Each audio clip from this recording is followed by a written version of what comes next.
തദ്ദേശ തെരഞ്ഞെടുപ്പ് 2025 തിരുവനന്തപുരം നഗരസഭയിലെ പ്രഗത്ഭരായ മത്സരാർത്ഥികൾ എല്ലാ രാഷ്ട്രീയ പാർട്ടികളുമുണ്ട്.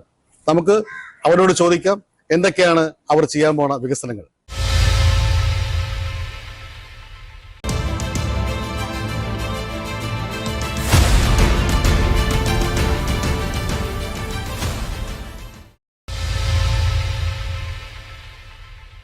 നമസ്കാരം. നമ്മളിപ്പോൾ നിൽക്കുന്നത് വഴുതക്കാട് വാർഡിലാണ്.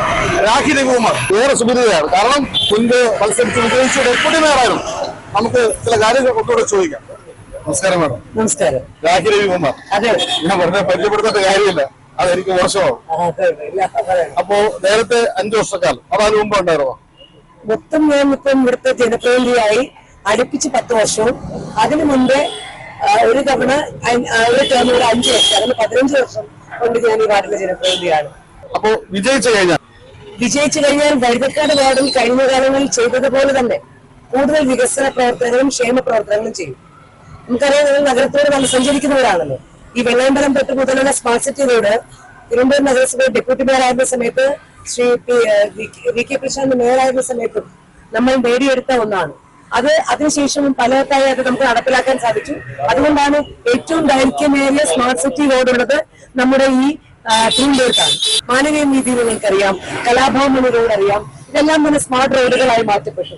അതിലുപരിയായി നമ്മുടെ ഓരോ ബൈലൈനുകളും നമുക്ക് നഗരസഭയുടെ പ്രോജക്ടുകൾ ഉപയോഗിച്ചുകൊണ്ട് തന്നെ നന്നായി ഫണ്ട് ഉപയോഗിച്ചുകൊണ്ട് തന്നെ അത് റോഡുകൾ മാറ്റാൻ പറ്റി. ഇപ്പം നല്ല സഞ്ചാരയോഗ്യമായ റോഡുകൾ, ഇന്റർലോക്കും ടൈലും പാകിയ റോഡുകൾ, സീവേജ് സംവിധാനം മെച്ചപ്പെടുത്താൻ സാധിച്ചു.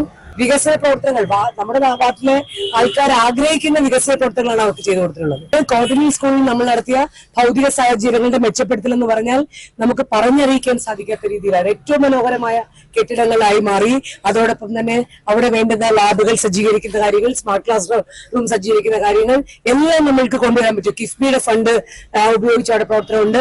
സ്മാർട്ട് സിറ്റിയുടെ തന്നെ ഫണ്ട് ഉപയോഗിച്ചുകൊണ്ട് നമ്മുടെ ഇവിടെ തന്നെ ഭിന്നശേഷിക്കാരായിട്ടുള്ള 2 വിദ്യാലയങ്ങൾ നമ്മുടെ വാർഡിൽ പ്രവർത്തിക്കുന്നു. ഗവൺമെന്റിന്റെ ബദിരമുഖ വിദ്യാലയവും അന്ധവിദ്യാലയവും അവിടെയും 10 കോടിയോളം രൂപ ചെലവാക്കിയാണ് നമ്മൾ ഈ കഴിഞ്ഞ കാലങ്ങളിൽ വികസന പ്രവർത്തനം നടത്തിയത്. അപ്പൊ അത്തരത്തിൽ വികസന ക്ഷേമ പ്രവർത്തനങ്ങളിൽ വളരെ നന്നായി നമുക്ക് മുന്നേറ്റം ഉണ്ടാക്കാൻ സാധിച്ചിട്ടുണ്ട്. തുടർന്നും ഇനിയും വരുന്ന ദിവസങ്ങളിലും പ്രവർത്തനങ്ങൾ അതുപോലെ തന്നെയാവും. ഒരിക്കലും എനിക്ക് പറയാൻ പറ്റുന്ന കാര്യമില്ല. പാർട്ടി തീരുമാനിക്കേണ്ട കാര്യമാണ്. ആദ്യം ജയമുണ്ടാവണം. തിരുവനന്തപുരം നഗരസഭ അധികാരത്തിൽ ഇടതുപക്ഷം ഉണ്ടാവും, അതുറപ്പാണ്. അതിനുശേഷം പാർട്ടി തീരുമാനിക്കുന്ന അനുസൃതമായി കാര്യങ്ങൾ ചെയ്യും. എല്ലാവിധ വിജയാശംസകളും. Thank you.